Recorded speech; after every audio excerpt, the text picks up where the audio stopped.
ప్రభువైన యేసుక్రీస్తు నామములో మీ అందరికీ వందనాలు. ఈరోజు క్రొత్త నిబంధన గ్రంథంలో ఉన్న మరొక పుస్తకాన్ని మనం సమీక్షించబోతున్నాం. జ్ఞాపకం ఉంచుకోవాలి, ఇది సమీక్ష మాత్రమే. అంటే ఈ గ్రంథంలో ఏముంది అనే విషయాన్ని నేను ఒక ఏరియల్ వ్యూ లాగా ఒక కిటికీలో నుండి చూస్తే ఆ ఇంటి లోపల ఎలా కనిపిస్తుందో అలాంటిదే నేను చెప్పేది.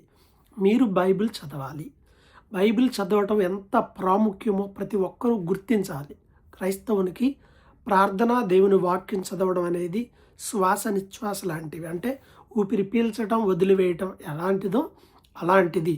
దేవుని వాక్యం చదవటం యొక్క ప్రాధాన్యతను మీరు గుర్తిస్తే తద్వారా మీరు పొందేటువంటి బలాన్ని మాటల్లో చెప్పలేం. చాలామంది భక్తులు వాళ్ళ ఒపీనియన్స్ చెప్పారు. ఇప్పుడు అది నా జీవితంలో అవ్వచ్చు, మీ జీవితంలో అవ్వచ్చు. భక్తుడైన దావీదు అంటాడు కీర్తనల గ్రంథంలో, నీ వాక్యము నన్ను బ్రతికించింది అని. అది నెమ్మదిస్తుంది, ఓదార్పునిస్తుంది. ఇలా చాలా మాటలు మనం చూడవచ్చు. సో బైబిల్ చదవండి, ప్రతిరోజు ప్రార్థించండి. దేవుని యొక్క సత్య మార్గంలో అది మనల్ని నడిపిస్తుంది. ఈరోజు మనం రోమాపత్రికని ధ్యానం చేయబోతున్నాం.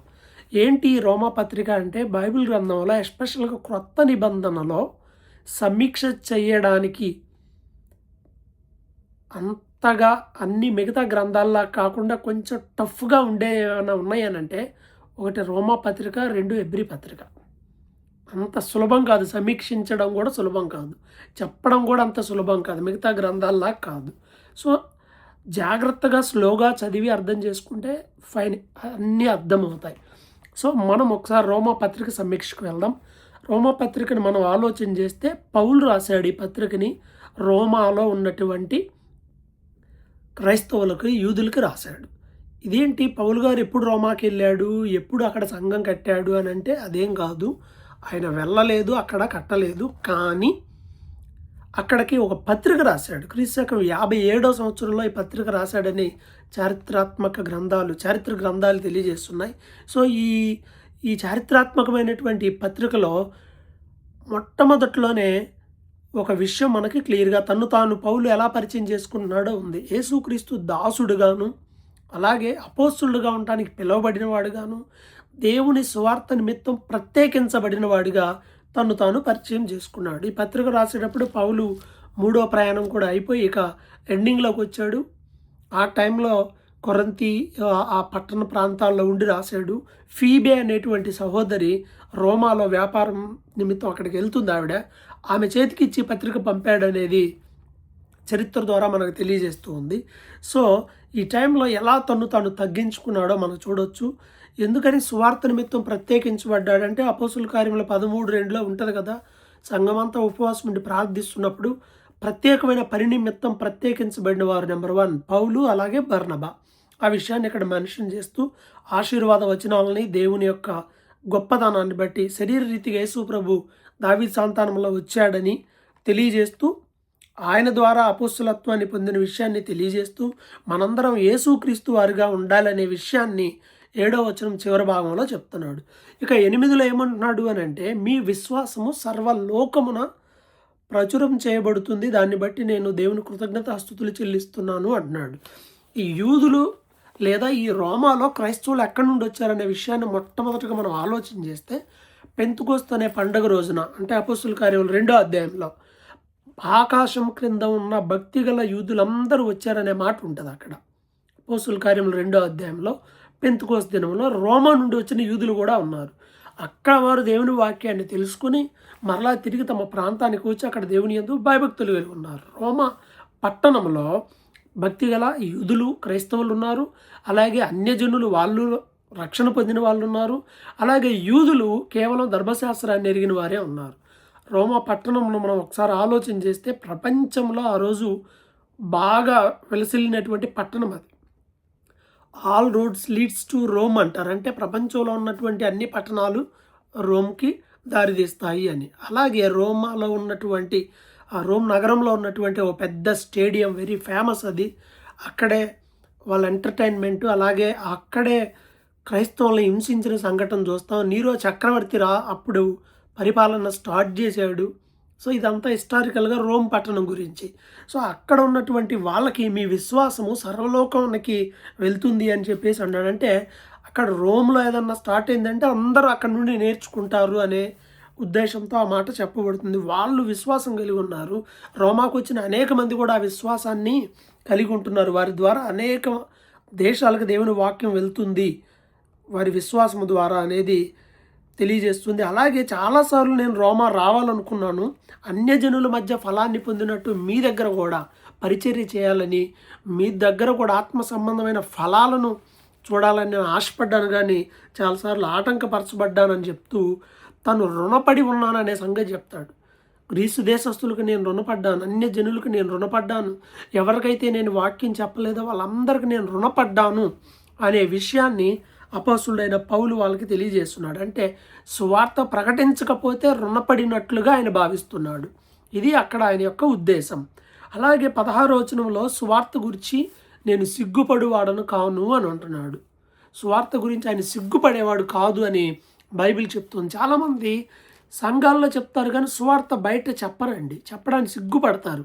బైబిల్ పట్టుకోవడానికి సిగ్గే, యేసునామం ప్రకటించడానికి సిగ్గే, నేను క్రిస్టియన్ అని చెప్పుకోవడానికి కూడా సిగ్గుపడతా ఉంటారు. అలాంటి వాళ్ళు సిగ్గుపడాలి.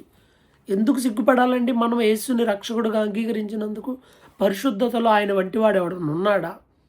దేవుడు అని చెప్పబడిన వ్యక్తులు ఎవరికైనా ఆయన లాంటి పరిశుద్ధమైన అర్హతలు ఉన్నాయా? ప్రపంచంలో ఏ గ్రంథంలో ఇక ఎవడికి లేదు ఆయనతో సమానమైన వాడని. ఎవడి గురించి మనం చెప్పలేం. ఆయన పోలిన వాడు ఎవడున్నాడు? ఎవ్వడూ లేడు. ధైర్యంగా చెప్పుకోవచ్చు, నేను క్రిస్టియన్, నేను క్రైస్తవుడిని, నేను యేసును వెంబడిస్తున్నానని. అర్థమవుతుందా?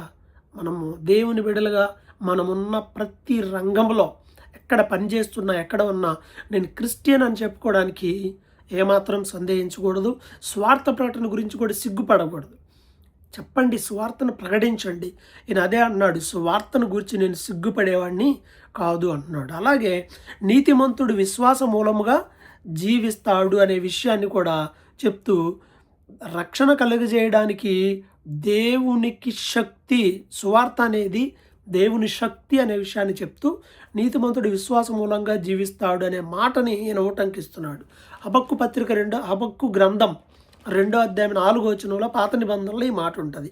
దాన్ని జ్ఞాపకం చేస్తున్నాడు. నీతిమంతుడు విశ్వాస మూలంగా జీవిస్తాడు. ఈ గ్రంథంలోనే నీతి, దేవుని నీతి గురించి, శరీరము అనేటువంటి మాట, క్రీస్తు గురించి, మాటి మాటికి ధర్మశాస్త్రం గురించి ఎక్కువగా రాయబడినటువంటి పుస్తకం అన్నమాట ఇది. అలాగే 18వ వచనంలో దుర్నీతి చేత సత్యాన్ని అడ్డగించే మనుషుల మీద దేవుని ఉగ్రత వస్తుందని క్లియర్గా చెప్తున్నాడు. 20లో దేవుని అదృశ్య లక్షణాల గురించి ఉంది. అంటే కంటికి కనపడవు, దేవునికి కొన్ని అదృశ్య లక్షణాలు. అవేంటి అని అంటే ఆయన నిత్యశక్తి, పర్మనెంట్గా, ఫర్ ఎవర్ పవర్, నిత్యమైన శక్తి. ఇది అదృశ్యం, కంటికి కనపడదు. అలాగే దేవత్వము, ఆయన దేవుడు కదా, ఆయన ఎప్పుడు పుట్టాడు, ఆయనకి ఇదంతా ఎలా వచ్చింది, ఇవన్నీ కనపడేవి కాదు. అలాగే జగతుత్పత్తి మొదలుకొని ఇప్పుడు దాకా సృష్టించబడిన ఈ వస్తువులన్నిటిని చూస్తే మనకు అర్థమవుతుంది అనే విషయాన్ని కూడా ఆయన తెలియజేస్తూ ఉన్నాడు. ఆలోచన చేయండి, భూమి, ఆకాశం, గ్రహాలు, పాలపంత, అసలు ఏంటి ఇవన్నీ? ఎన్ని వేల సంవత్సరాలు జీవించినా మనకు అర్థం కావు అవన్నీ ఆలోచిస్తే ఆకాశం ఎలా సపోర్ట్ లేకుండా నిలబడిందంటే చెప్పలేరు. సో అలా చెప్పలేని విషయాలు చాలా ఉన్నాయి అంటున్నాడు. అలాగే 21లో కొంతమంది దేవుణ్ణి ఎరిగి దేవునిగా మయంపరచలేదు. దేవుని కూడా ఈరోజు కొంతమంది ఒక ప్రవక్తగా ఆలోచన చేసే వాళ్ళు ఉన్నారు, దేవుణ్ణి ఒక విప్లవకర్తగా ఫీల్ అయ్యే వాళ్ళు ఉన్నారు. సో ఆయన స్తుతించకుండా తమ వాదముల్లో వ్యర్థమయ్యారు అని బైబిల్ చెప్తుంది. 22లో వారి అవివేక హృదయం అంధకారం అయిపోయింది, జ్ఞానులు అని చెప్పుకుంటున్నారు కానీ బుద్ధిహీనులు అయిపోయారు. వాళ్ళు అక్షయుడైన దేవుని మహిమని ఎలా మార్చారు అని అంటే క్షయమయ్యే మనుషులకు అప్పగిస్తున్నారు. అంటే ఒక మనిషిని దేవునిగా భావిస్తున్నారు. ఎంతమంది ఈరోజు నేను దేవుణ్ణి అనే మనుషులు లేకపోలేదు. అలాగే దేవుని మహిమని పక్షులకు ఆపాదిస్తున్నారు. చతుష్పాద జంతువులు, 4 కాళ్ళ జంతువులకి, పురుగుల ప్రతిమా స్వరూపాలకి మార్చేశారు దేవుని మహిమని. ఏంటి, అన్నీ దేవుడే. ఎట్లా అవుతుందండి? అవుతుందా? అది రాంగ్. అందుకే ఈ కారణం చేతనే వాళ్ళ శరీరాలను అపవిత్రతగా అప్పగించేసుకొని సృష్టికర్తగా బదులుగా సృష్టిని బదులుగా 25వ వచనంలో సృష్టికర్తకు ప్రతిగా సృష్టమును పూజించి సేవించిరి అనే మాట ఉంది. సృష్టికర్తను ఆరాధించడం మానేశారు, సృష్టిని ఆరాధిస్తున్నారు. అందువల్ల దేవుడు వారిని తుచ్చమైన అభిలాషకాలను అప్పగించాడు, వదిలేశాడు. ఇక మీ సావు మీరు చావండి అన్నట్టుగా. వాళ్ళు ఎలా తయారయ్యారో 26వ వచనంలో ఉంటుంది. స్త్రీలు సైతము స్వాభావికమైన ధర్మాన్ని విడిచిపెట్టారు, పురుషులు కూడా విడిచిపెట్టారు. అందుకే హోమోసెక్సువల్స్ పెరిగారు. మనం చూస్తున్నాం కదా, ఇక్కడ బైబిల్లో ఎప్పుడో దాదాపు 2000 సంవత్సరాల క్రితమే రాయబడి ఉంది. స్వాభావికమైన ధర్మాన్ని విడిచిపెట్టి స్త్రీలతో స్త్రీలు, పురుషులతో పురుషులు అవాచ్యమైనది చేస్తున్నారు, కామతప్తులయ్యారు అని క్లియర్గా ఎప్పుడో క్రీస్తు శకం 57లోనే ఉంది. 2000 సంవత్సరాల క్రితం రాసిన మాట ఇది. ఇప్పుడేం కొత్తగా వచ్చిన వాళ్ళు కాదు. ఆడవాళ్ళు పెళ్లి చేసుకోవడం, మగవాళ్ళు పెళ్లి చేసుకోవడం, ఇవన్నీ డిఫరెంట్ ఇవన్నీ ఇప్పుడు చూస్తున్నా. ఇవన్నీ ఈ వినాశకాలన్నీ ఇప్పుడు కాదు, ఎప్పుడు నుండో ఉన్నాయే. కాబట్టి ఇప్పుడు ఇంకా పెరిగిపోయి ఉన్నాయి. అలాగే 28లో వారు తమ మనసులో దేవునికి చోటు ఇవ్వలేదు కాబట్టి ఇలాంటి నీచమైన పనులు చేయడానికి భ్రష్టమైన మనసుకు వాళ్ళు అప్పగించబడ్డారని, అలాగే ఈ దేవునికి హృదయంలో చోటు ఇవ్వని వాళ్ళు ఎలా ఉంటారో వాళ్ళ లక్షణాలన్నీ ఇక్కడ క్లియర్గా రాసి పెట్టాడు. కొంతమంది ఉంటారు, వాళ్ళు ఇవి చేయరు కానీ ఆ చేసే వాళ్ళని అంగీకరిస్తారు, అది కూడా రాంగే. అలా సపోర్ట్ చేయడం కూడా రాంగే అని 32వ వచనం చివరిలో ఉంది. ఇక 2వ అధ్యాయంలోనికి వెళ్తే తీర్పు తీర్చే మనుషుల గురించి మాట్లాడుతున్నాడు. తీర్పు తీర్చే మనుషుడా, నీవెవరైనా నిరుత్తరుడు అంటే నువ్వు కూడా మాట్లాడటానికి లేదు. ఎందుకని? ఇతరులకు తీర్పు తీర్చి నువ్వే అవే చేస్తున్నావు కాబట్టి నువ్వు మాట్లాడకూడదు అని చెప్పి మాట్లాడుతూ ఉన్నాడు. ఏమంట, ఇతరులకేమి ఇలా చేయొద్దు అలా చేయొద్దని తీర్పు తీరుస్తున్నావు, నువ్వు అలా చేస్తున్నావు కదా అని. అలాగే ప్రతి వానికి వాని క్రియల చొప్పున దేవుడు ప్రతిఫలం ఇస్తాడు. అలాగే లోబడిన వాళ్ళకు కూడా తీర్పు తీరుస్తాడు. మొట్టమొదటిగా యూదులకి రక్షణ ఎలా యూదుల దగ్గర నుండి స్టార్ట్ అవుద్దో, తీర్పు కూడా యూదుల దగ్గర నుండే స్టార్ట్ అవుతుంది. పక్షపాతం లేకుండా దేవుడు అందరికీ తీర్పు తీరుస్తాడు. ధర్మశాస్త్రాన్ని ఫాలో అవుతున్నావా, నీకు ధర్మశాస్త్రాన్ని బట్టి తీర్పు తీరుస్తాడు. క్రొత్త నిబంధన ఫాలో అవుతున్నావా, దాన్ని బట్టి దేవుడు నీకు తీర్పు తీరుస్తాడు. మన మనస్సాక్షి మన మీద ఆరోపణ చేయకూడదు. ఆ విషయాన్ని క్లియర్గా చెప్తా ఉన్నాడు. ఒక దినాన దేవుడు రహస్యాలను విమర్శిస్తాడని, తీర్పు తీరుస్తాడని మొదటి 16 వచనాల్లో ఉంది. అలాగే ఇంకొంతమంది యూదులు అండి, మేము యూదుల గురించి చెప్తున్నాడు. ధర్మశాస్త్రాన్ని మెచ్చుకుంటారబ్బా, ఏ వాక్యం అండి, సరిపోదు, ఇలా మెచ్చుకొని అతిశయిస్తున్నావా? ఇంకొంతమంది నేను గుడ్డాలకు దారి చూపిస్తానండి, నేను టీచర్నండి, నేను చెప్తానండి. ఓకే, నీకు నువ్వు బోధించుకోవా? దొంగతనం చేయొద్దని చెప్తావు, నువ్వైతే చేస్తావా? సో ఇలా నీకు నువ్వు బోధించుకోవడం లేదు, నిన్ను బట్టే ఇలా బోధిస్తూ ఇతరులకి పాటించడం వల్ల బట్టి అన్యజనుల మధ్య దేవుని నామం అవమానపరచబడుతుందనే విషయాన్ని మాట్లాడతాడు. ఎండింగ్లో సున్నతి గురించి మాట్లాడతాడు. ఏదో పైకి సున్నతి చేయించుకుంటే అది కాదు, అంతరంగంలో సున్నతి కావాలి, హృదయ సంబంధమైన సున్నతి కావాలి అంటాడు. నిజంగా చెప్పాలి అని అంటే శరీర సంబంధంగా సున్నతి చేయించుకుని మేము గ్రేట్ అంటే సరిపోదు. ఈ మాట పాత నిబంధనలో కూడా ఉంది. ఇదే విషయం ద్వితీయోపదేశకాండం 30వ అధ్యాయం 6వ వచనంలో ఉంది.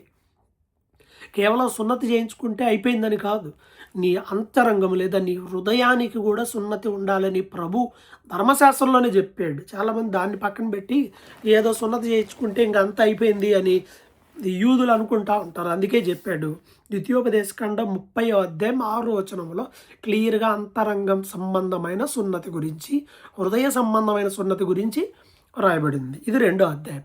ఇక 3లో యూదులు కలిగిన గొప్పతనం ఏంటంటే, యూదులు మొట్టమొదటిగా దేవుని మాటలు యూదులకే వచ్చినాయి. అయితే వారు అవిశ్వాసులు అయిపోయారు, వాళ్ళు దేవునికి అవిధేయులైపోయారు. ఈ క్రమంలో దేవుడు ఏం చేశాడు అనే విషయాన్ని ఇక్కడ మాట్లాడుతూ, ఇక్కడ కీర్తన 51:4లో ఉన్న మాటను ఉటంకించాడు. ఏమని? నీ మాటలలో నీవు నీతిమంతుడుగా తీర్చబడినట్లు, నీవు వ్యాజ్యమాడినప్పుడు గెలుచున్నట్లు అని రాయబడినాడు. అంటే మన మాటలు ఎలా ఉంటాయి? దేవుని దగ్గర తీర్పు తీరిస్తే మన మాటలు నిలబడతాయా? అందుకే దావీదు అంటాడు కదా, అయ్యా వ్యాజ్యమాడేటప్పుడు నీ దగ్గర నిలబడితే నేను పాపిగానే తీర్పు పొందుతాను, ఎందుకంటే మాలో పాపం ఉన్నది కదా అని. సో మన దేవుని ముందు మనం అంత మాత్రమే కాదు, దుర్నీతి వలన దేవుని నీతి ప్రసిద్ధి చేయడం గురించి మాట్లాడతాడు. నేను ఒక అబద్ధం ఆడితే దానివల్ల దేవునికి మహిమ వస్తే నాకేముంటుంది తీర్పు అనే విషయాన్ని మాట్లాడతాడు. అలాగే ఇంకా ఏమంటాడనంటే, గతంలో అందరం పాపం చేసిన వారమే, ఆ దేవుని కృప వల్ల మాత్రమే మనం నీతిమంతులు అయ్యాము అనే మాట చెప్తూ 11వ వచనంలో 3:11లో నీతిమంతుడు లేడు, ఒక్కడు లేడు అనే పాత నిబంధనలో ఉన్న లేఖనాలు ఇవి. అవి చెప్తాడు. ఎక్కడున్నాయి ఇవి? కీర్తనల 14 అధ్యాయం ప్రారంభంలో ఉన్నాయి. కీర్తన 53 అధ్యాయం ప్రారంభంలో ఉన్నాయి. అలాగే ప్రసంగి గ్రంథం 7 అధ్యాయం 20 వచనంలో కూడా ఇవే. ఎవ్వడు లేడు నీతిమంతుడు, అందరూ ఏదో పాపం చేసిన వారు అని ఈ విషయాలన్నీ కూడా తెలియజేస్తూ, ధర్మశాస్త్ర సంబంధమైన క్రియల వల్ల ఎవడూ నీతిమంతుడుగా దేవుని దృష్టిలో తీర్పు తీర్చబడడు అని 20వ వచనం చెప్తున్నాడు. అంటే ధర్మశాస్త్రం వల్ల ఎవడు నీతిమంతుడు అవడు. ధర్మశాస్త్రం ఏం చెప్తుంది అని అంటే, నువ్వు ఎలా ఉండాలి, ఎలా ఉండకూడదో చెప్తుంది. నువ్వు దాన్ని మీరితే నీకు శిక్షలు వస్తాయని చెప్తుంది. కాబట్టి ఈ ధర్మశాస్త్రం మనకి నీతిని ఇవ్వదు అనే విషయాన్ని చెప్తున్నాడు. అంత మాత్రమే కాకుండా 22లో యేసుక్రీస్తునందలి విశ్వాస మూలంగా నువ్వు నమ్మితే నీతి వచ్చేస్తుంది అన్నాడు. నమ్మితేనే నీతి వస్తుంది. ఆయన కృప వలన ఉచితంగా యేసుక్రీస్తు ద్వారా మనం నీతిమంతులమని తీర్పు తీర్చబడుతున్నాము అని 24వ వచనంలో తెలియజేస్తూ ఉన్నాడు. ఉచితంగా దేవుని కరుణాధారం బయలుపరచబడింది. జస్ట్ ఆయన్ని విశ్వసిస్తే మనం నీతిమంతులు అవుతాము. ఒకప్పుడు ఈ ఆప్షన్ లేదు. ఈ ఆప్షన్ ఎలా వచ్చింది అని అంటే, యేసుక్రీస్తు ద్వారా ఈ ఆప్షన్ మనకి వచ్చింది అనే విషయాన్ని ఈయన క్లియర్గా తెలియజేస్తున్నాడు. యేసు ద్వారా మనకు కలిగినటువంటి గొప్ప భాగ్యం ఇది. ధర్మశాస్త్రంతో సంబంధం లేకుండా మనం ఉచితముగా యేసులో నీతిమంతులు అవుతాం. దేవుడు యూదులకే దేవుడా, అన్యజనులకు దేవుడు కాదా, ఆయన అందరికీ దేవుడు అని చెప్పి ఒక మాట చెప్తూ 4వ అధ్యాయంలో ఏమంటున్నాడు? అబ్రహామును జ్ఞాపకం చేశాడు. అబ్రహాం గురించి చూడండి. అబ్రహాము దేవుణ్ణి నమ్మాడు, అది అతనికి నీతిగా ఎంచబడింది. ఎప్పుడు? సున్నతి పొందాక, పొందక మునుపు అంటే సున్నతి పొందక మునుపే ఆయన నీతిమంతుడిగా ఎంచబడ్డాడు. పిలిచాడు దేవుడు, ఈయన నమ్మాడు, అడిగేశాడు. కాబట్టి అందువలన ఆయన నీతిమంతుడిగా ఎంచబడ్డాడు అనే విషయాన్ని మనం క్లియర్గా చూస్తాం. అంటే విశ్వాసము వలన నీతి వస్తుంది అనే విషయాన్ని చాలా క్లియర్గా చెప్తూ ఇంకో మాట అంటాడు, క్రియలు లేకుండా దేవుడు ఎవరిని నీతిమంతునిగా ఎంచుతాడో వాడు గొప్పోడు కదా, అదృష్టవంతుడు కదా. అంటే క్రియలు లేకుండా నీతి ఎలా వస్తుంది? 32వ కీర్తన ప్రారంభం వచ్చులో ఉన్న మాట చెప్తాడు, తన అతిక్రమములకు పరిహారం నొందినవాడు, తన పాపమునకు ప్రాయశ్చిత్తము నొందినవాడు ధన్యుడు, ప్రభు చేత నిర్దోషి అని ఎంచబడిన వాడు ధన్యుడు. ఎవరి గురించి చెప్పాడు? సున్నతి పొందిన వాళ్ళ గురించి కాదు. ఒక వ్యక్తి తను చేసిన తప్పును ఒప్పుకొని క్షమాపణ పొందాడు, మంచి పనులు ఏం చేయలా, ఒప్పుకొని క్షమాపణ పొందితే వాడు ధన్యుడైపోయాడు. మరి ఇక్కడ క్రియలు లేవుగా. అది ఈ విషయాన్ని జ్ఞాపకం చేస్తూ, సున్నతి అనేది తర్వాత వచ్చింది, సున్నతికి ముందు కూడా మనుషులు నీతిగానే ఉన్నారు అనే విషయాన్ని చెప్తూ, సున్నతి అనేది ఏంటి అంటే ఒక నీతికి ముద్రగా ఉంది అంతే. ఇట్స్ సింబలే కానీ అదే నీతి కాదు అనే విషయాన్ని చెప్తూ, అబ్రహాముకి వారసుడు వచ్చాడు, అతని సంతానం, వీళ్ళంతా ధర్మశాస్త్రం వల్ల కాదు. ధర్మశాస్త్రం ఎప్పుడు వచ్చింది? మోషే కాలంలో వచ్చింది. మరి అబ్రహాము, ఇస్సాకు, యాకోబు, యోసేపు, ఇంతటి నీతిమంతులు అందరి పరిస్థితి ఏంటి? మరి సున్నతి లేదు కదా. అప్పుడు వాళ్ళు విశ్వాసం వల్ల నీతిమంతులుగా ఉన్నారు అనే విషయాన్ని తెలియజేస్తూ ఉంటాడు.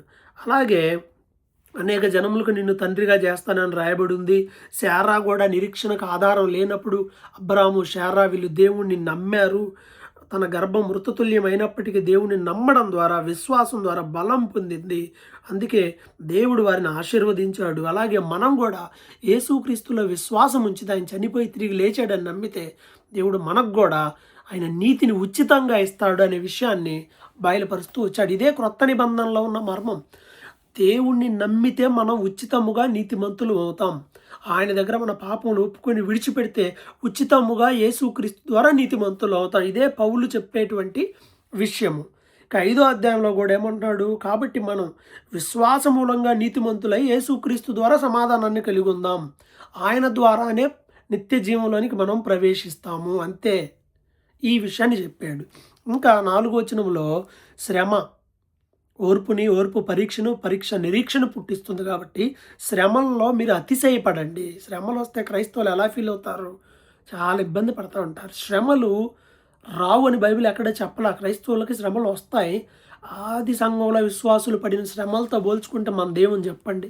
మిషనరీలు చేసిన సేవతో పోల్చుకుంటే మీరు ఈరోజు మనం చేస్తుంది ఏంటి చెప్పండి? నథింగ్, జీరో వాళ్ళతో పోల్చుకుంటే. కాబట్టి శ్రమలు వచ్చినప్పుడు నిరీక్షణ కలిగి ఉండండి. ఈ నిరీక్షణ మనల్ని సిగ్గుపరచదు. పరిశుద్ధాత్మ ద్వారా దేవుని ప్రేమ మనలో కుమ్మరింపబడింది. ఎందుకంటే 6లో మనం బలహీనులమై ఉండగా యేసుక్రీస్తు యుక్తకాలం మన కోసం చనిపోయాడు. మనం భక్తిహీనులమై ఉన్నప్పుడు దేవుడు మన కోసం చనిపోయాడు. పాపులమైన మన కొరకు ఆయన చనిపోయాడు. మంచోళ్ళ కోసం కూడా ఆయన చనిపోతాడు. పాపులమైన మన కోసం ఆయన చనిపోయాడు. మనల్ని యేసుక్రీస్తు నీతిమంతులుగా చేయడానికి ఆయన చనిపోయాడు. మనం శత్రువులమై ఉండగా ఆయన మన కొరకు చనిపోయాడు. ఇక్కడ 3 విషయాలు ఉన్నాయి. ఎలా అనగా మనము బలహీనులమై ఉన్నప్పుడు ఆయన మన కోసం చనిపోయాడు.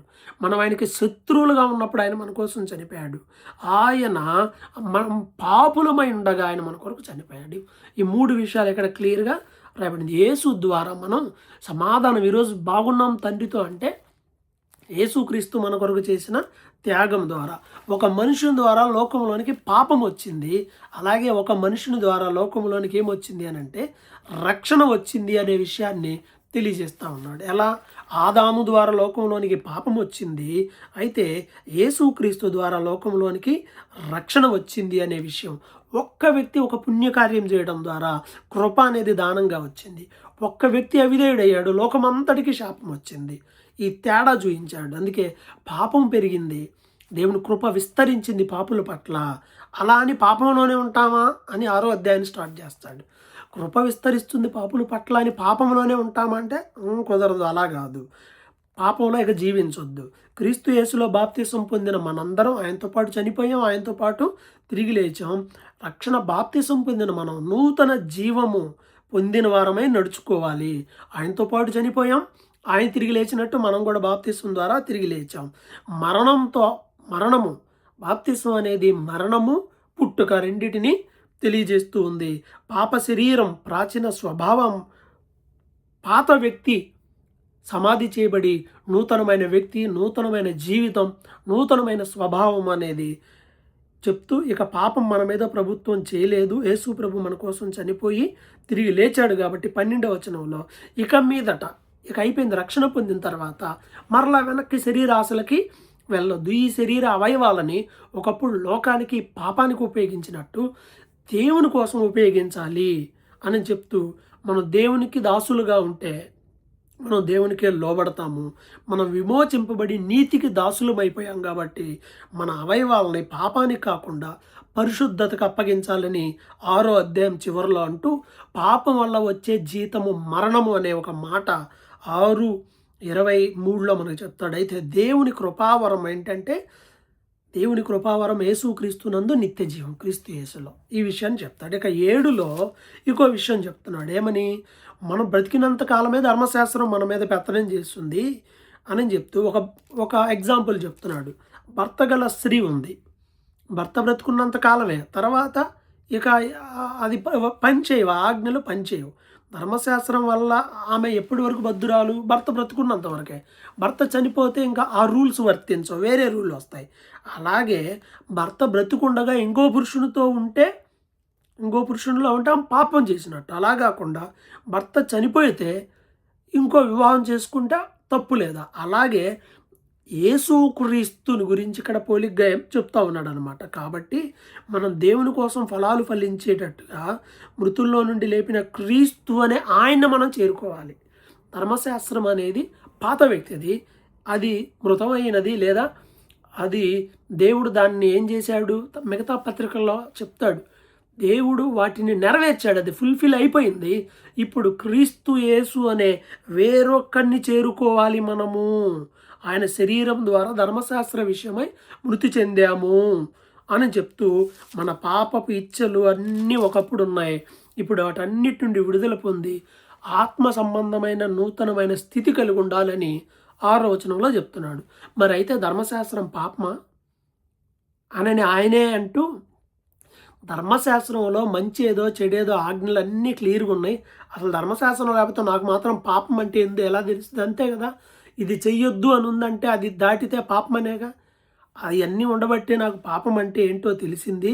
నేను ధర్మశాస్త్రాన్ని బాగా చదివాను, కానీ నేను నీతిమంతుడిగా మారలేదు.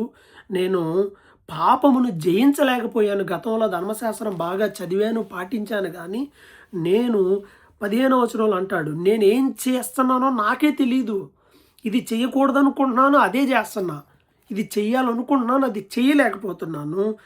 అసలు నా శరీరంలో మంచిది ఏదీ లేదు. మేలు చేయాలని చూస్తున్నాను కానీ చేయలేకపోతున్నాను.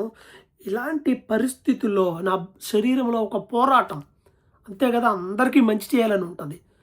కానీ కుదరదు.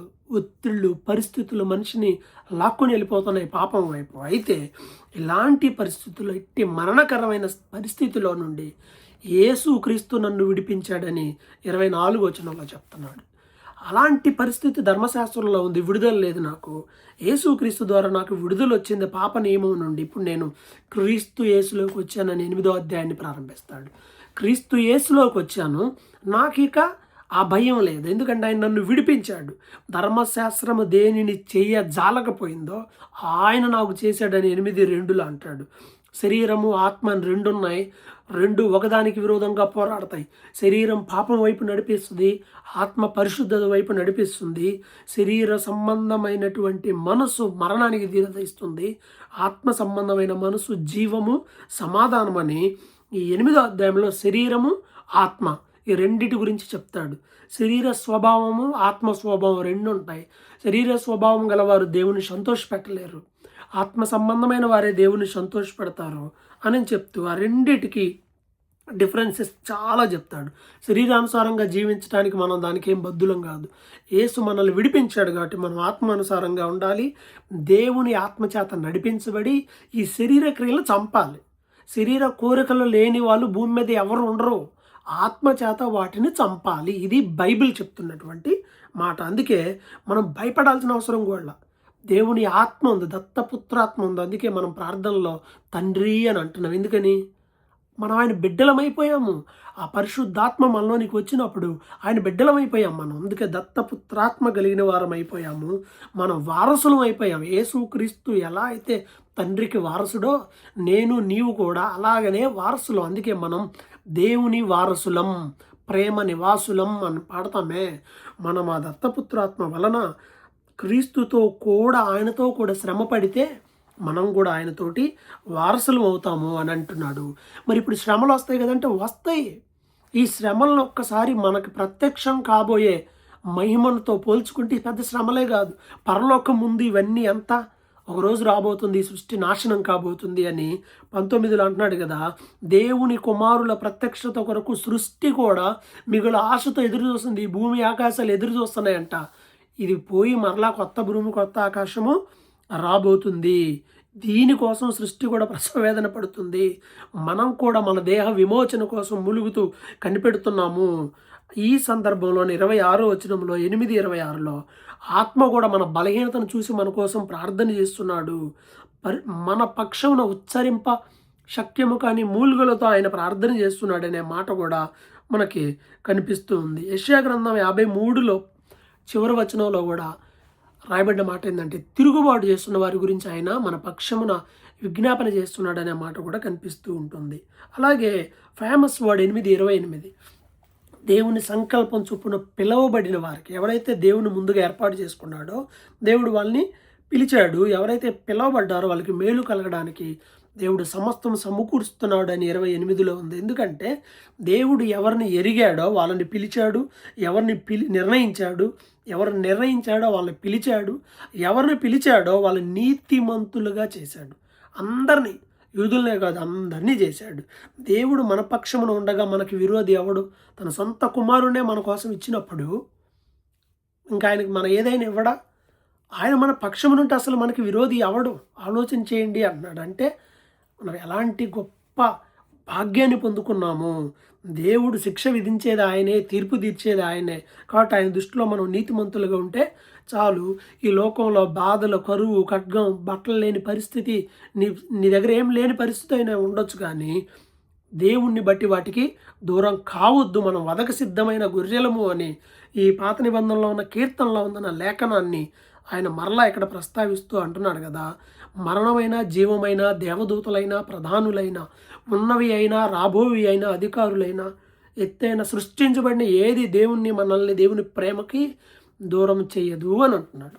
ఇది నిజమైన మన జీవితంలో ఈ లోక సంబంధమైన వాటిని బట్టి దేవునికి దూరం అవుతున్నామా? ఆలోచించేయండి. వాటిని బట్టి దేవునికి దూరం కాకూడదు.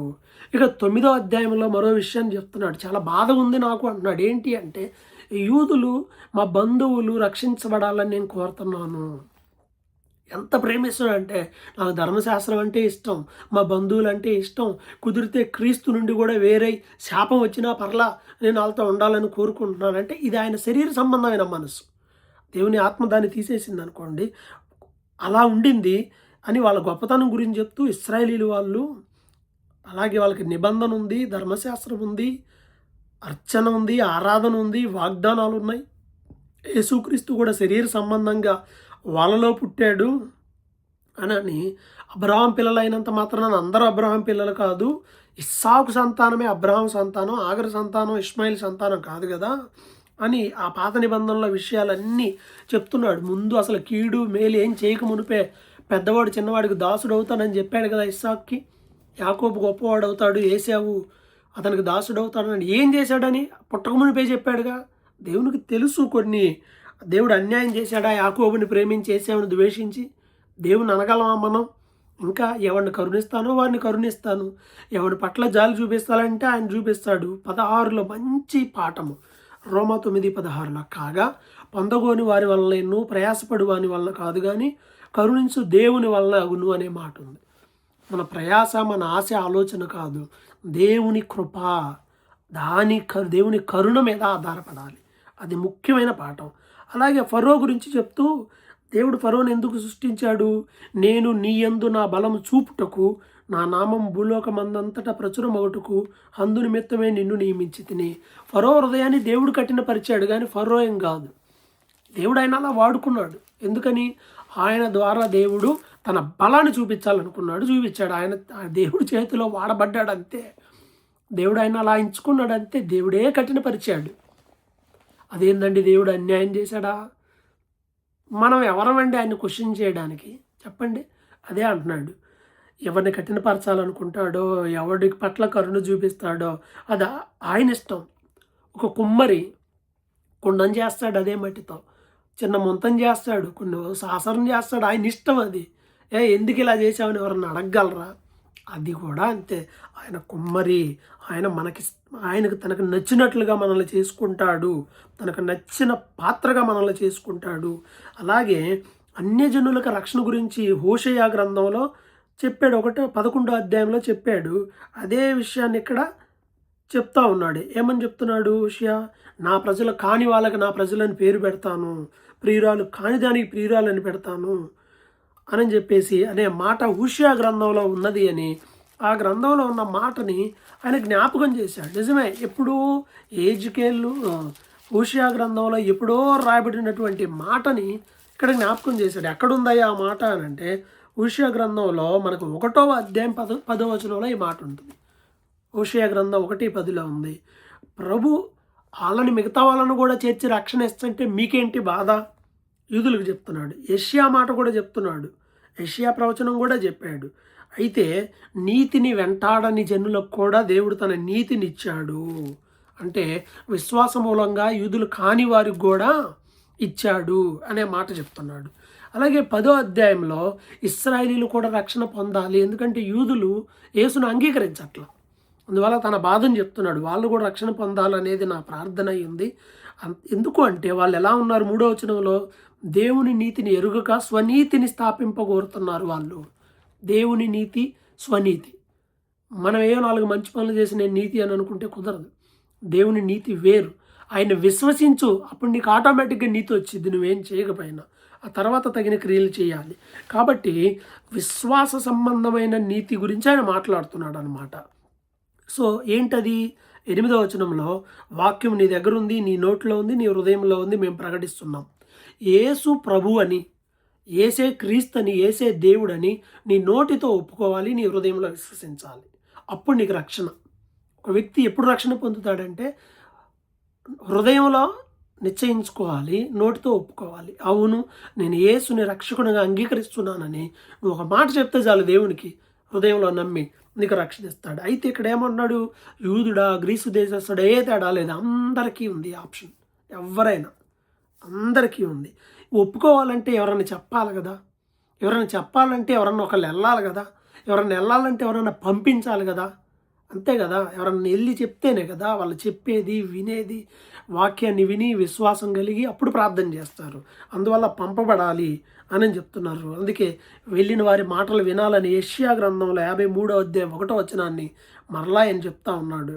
ఇంకా అనేకమైన మాటలు మోషే ద్వారా యెషయా 65:2లో ఉన్న మాటలు, ఆయన ఎవరైతే వ్యతిరేకిస్తున్నారో వారి పట్ల దినమంతా చేతులు చాచి ఉన్నాడనే మాటలతో 10వ అధ్యాయాన్ని ముగిస్తాడు. ఇక 11లో అంటాడు కదా, నేను ఏమన్నానంటే ఇశ్రాయేలుని దేవుడు విసర్జించాడా? ఇది ఒక క్వశ్చన్. ఏం విసర్జించలేదని ఏమంటున్నాడు?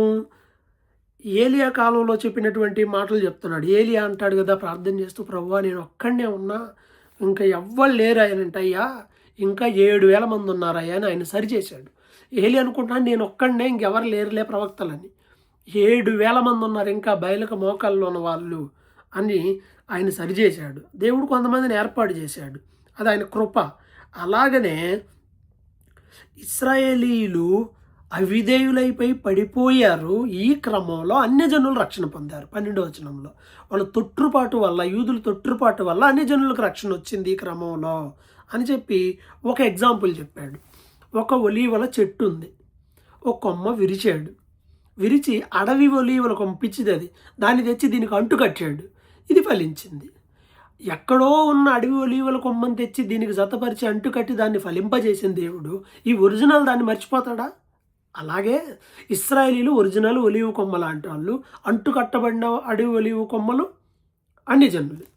వీళ్ళనే అన్యజనులనే తెచ్చి అతికిచ్చి అంటు కట్టిన దేవుడు ఇలా మర్చిపోతాడా? కాబట్టి ఈ టైంలో అన్యులకు రక్షణకి వీళ్ళు అవిధేయత ఉపయోగపడింది తప్ప దేవుడు వారిని విడిచిపెట్టడు అనే విషయాన్ని చెప్తూ, అన్యజనుల ప్రవేశం సంపూర్ణమయ్యే వరకు ఇశ్రాయేలీలు కఠినమైన మనసు కలిగి ఉంటారు, వాళ్ళు కూడా భక్తిహీనత నుంచి విడుదల పొందుతారని 27వ వచనంలో ఉన్న మాట. ఇది లేఖనం అన్నమాట. విమోచకుడు సియోన్ నుండి వచ్చి యాకోబులో నుండి భక్తిహీనతను తొలగిస్తాడు, వారి పాపాలను పరిహరిస్తాడని యెషయా చెప్పిన ప్రవచనాన్ని జ్ఞాపకం చేస్తూ ఉన్నారు. అంటే వీళ్ళు అవిధేయులయ్యారు, ఇప్పుడు అన్యజనులు రక్షణ పొందారు, తర్వాత కాలంలో వాళ్ళు కూడా రక్షణలోకి వస్తారు అని 33లో, ఆహా దేవుని బుద్ధి జ్ఞానంలో బాహుల్యము ఎంతో గంభీరం, ఆయన తీర్పులు శోధింపనెంతో అసఖ్యములు, ఆయన మార్గములు ఎంతో అగమ్యములు, ప్రభువు మనసు ఎరిగిన వాడెవడో. అంతే కదా, ఆయనకు ఒక ప్లాన్ ఉంది. మనకెందుకండి ఈ ఆలోచనలన్నీ? ఆయన ప్రపంచంలో అందరిని రక్షించడానికి ఒక ప్లాన్ వేసాడు, దాని ప్రకారమే అన్నీ చేసుకుంటూ వెళ్తున్నాడు. ఇక 12, 13, 14, 15 వచనాలు క్రైస్తవులకి చాలా ముఖ్యమైన మాటలు. యేసు చెప్పిన కొండ మీద ప్రసంగం ఎంత ముఖ్యమైందో వీళ్ళకి అర్థమయ్యే విధంగా అలాంటి మాటలనే, వాటిలో నుండి తీయబడిన మాటలనే పౌలు గారు మరలా వెరీ క్లియర్గా చెప్తాడు. ప్రతి ఒక్కళ్ళు ఇవి చదవాలి. ఏమంటున్నాడు? సజీవయాగంగా మన శరీరాన్ని సమర్పించుకోవాలి అనే మాట. లోక మర్యాదలు కాదు, దేవుని చిత్తాన్ని చేయండి అనే మాట. అలాగే ఎంచుకోదగిన దానికంటే ఎక్కువ వద్దు, దేవుడు ఎవరికి ఏమిస్తే దాన్ని హార్ట్ఫుల్గా చేయండి. మనందరం క్రీస్తు యేసు శరీరంలో భాగాలు, ఎవరికి ఇచ్చిన పని వాళ్ళకి పర్ఫెక్ట్గా చేయండి. నీకు ఏది ఇస్తే అదే చేయి, బోధించు, పంచిపెట్టడమా పంచిపెట్టు, ఏదైతే అది హార్ట్ఫుల్గా చేయండి. కరుణించండి, ప్రేమించండి, శత్రువులను కూడా ప్రేమించండి, శత్రువులను కూడా క్షమించండి, శత్రువుల కొరకు ప్రార్థన చేయండి. మీరు పగ తీర్చుకోవద్దు, శత్రువులకు కూడా ఆకలైతే అన్నం పెట్టండి, దప్పికైతే నీళ్ళు ఇవ్వండి. యేసు చెప్పిన ఉపదేశ సారమేది మరలా చెప్పాడు. వీటిని జాగ్రత్తగా స్లోగా చదవండి, గొప్ప మాటలు. 13లో అధికారులకు లోబడి ఉండండి, దేవుడే అధికారాలను ఇచ్చాడు. అందుకే కదా మేలు చేయండి, వాళ్ళు మేలు చేయండి, ఎవరికి భయపడకుండా ఉండాలి అని అంటే అని అధికారులకు లోబడి ఉండాలి అనే విషయాన్ని కూడా ఇక్కడ తెలియజేస్తున్నాడు. అలాగే ఏదో ఆగ్రహ భయాన్ని బట్టి కాదు, మనస్సాక్షిని బట్టి, భయపడి కాదు, మనస్సాక్షిని బట్టి లోబడి ఉండండి అన్నాడు. మనం ట్యాక్స్ కడుతున్నాం అంటే వాళ్ళకు లోబడుతున్నాం అనే కదా. ట్యాక్స్ పన్ను కడుతున్నాం, వాళ్ళ పన్ను వాళ్ళకి కట్టండి, ఎవరి సుంకం వాళ్ళకి కట్టండి. ఎందుకంటే ఆ టైంలో ట్యాక్స్ కట్టడం ఉంది కదా. యేసు ప్రభు కూడా సుంకం కట్టాడు, కాబట్టి కట్టాల్సినవి అన్నీ కట్టేసేయండి, ఎవరి రుణములు వారికి తీర్చండి. రోమా 13:7 చివరిలో అప్పులు ఎగ్గొట్టొద్దు, క్రైస్తవ్యం కాదు. ఎవరి రుణములు వాళ్ళకి తీర్చండి, ఒకరినొకడు ప్రేమించే విషయంలో తప్ప ఏ విషయంలో అప్పు ఉండొద్దు, అందరినీ ధర్మశాస్త్రం మొత్తం నిన్ను వలె నీ పొరుగు వాడిని ప్రేమించాలి అనే మాటలో ఇమిడిపోయి ఉంది అని 9వ వచనంలో చెప్తున్నాడు. అలాగే మీరు కాలం నెరిగి నిద్ర మేలుకునే టైం అయిందని చెప్పి రక్షణ సమీపంగా ఉంది కాబట్టి అంధకార క్రియలను విసర్జించండి అని చెప్తున్నాడు. ఏంటి అవి? యుద్ధోపకరణాలు ధరించండి, అల్లరితో కూడిన ఆటపాటలు, అంటే ఇవన్నీ ఎక్కువ కదా, వీకెండ్స్లో బేభత్సంగా ఉంటారు మనుషులు. అల్లరితో కూడిన ఆటపాటలు, అలాగే మత్తు, కామవిలాసం, పోకిరి చేష్టలు, కలహం, మత్సరం ఇవన్నీ విడిచిపెట్టి పగట్లాగా మర్యాదగా నడుచుకోండి, యేసును ధరించుకోండి, పాప సంబంధమైన ఆలోచనలను మీరు పెట్టుకోవద్దు అని క్లియర్గా 13లో చెప్తాడు. ఇక 14లో కూడా ఎలాంటి మాటలే, విశ్వాస విషయంలో ఎవరైనా బలహీనంగా ఉంటే వాడిని చేర్చుకోండి, తినే విషయాల దగ్గర అబ్జెక్షన్ పెట్టొద్దు. ఒకడు అన్ని తినొచ్చు అంటాడు, ఒకడు నేను కొన్ని తింటాను నేను కొన్ని తినకూడదు అంటాడు. అసలు ఒకడికొకడు తీర్పు తీర్చొద్దు. ఒకడు ఒక రోజు మంచిది అనుకుంటాడు, ఒకరోజు ఒక దినాన్ని చెడ్డది అనుకుంటున్నాడు.